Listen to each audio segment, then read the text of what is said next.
I had worked in my previous career for about 11 years, and I was feeling a little bit unfulfilled with that. And I really wanted a career where I would have more of an impact on people.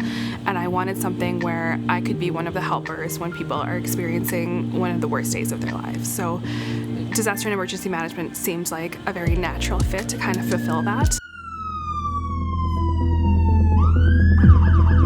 I think a lot of people, when they think about emergency management, they think about response.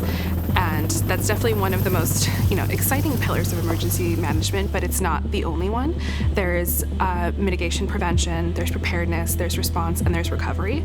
So the NAIT program did a really good job of covering all of those different pillars, providing enough classes on each of those different aspects so people could get a good solid understanding of the whole breadth of emergency management and be able to kind of pick what they were most passionate about, because every emergency management job is a little bit different, and knowing what all the different components of emergency management are kind of help people to figure out where they want to go in the future. So there can be natural hazards such as tornadoes and flooding.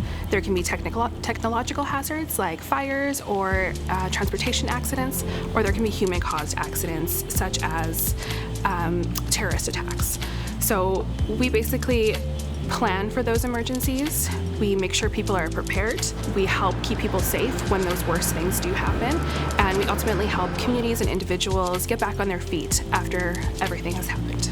So no two jobs in emergency management are truly alike. There's definitely a gamut of what roles and responsibilities are within emergency management.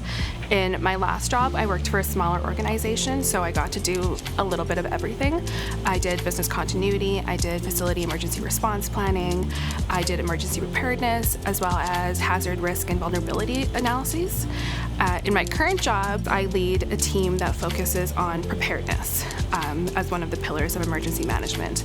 And we aim to encourage disaster risk reduction through emergency preparedness and try and build a culture of preparedness within Alberta. So when something bad does happen, when there is a disaster within the province, my current work essentially stops and I get moved to support our emergency coordination center. So what that means is we are enacting all of the roles within the incident command system and providing response to whatever is happening in the province. The most rewarding aspect of working in disaster and emergency management is really being able to see the impact you're making on individuals and communities. People are going through some of the worst times in their lives, potentially, and through disaster and emergency management, we're able to help keep them safe, help them feel prepared, and ultimately help them move on from whatever has happened.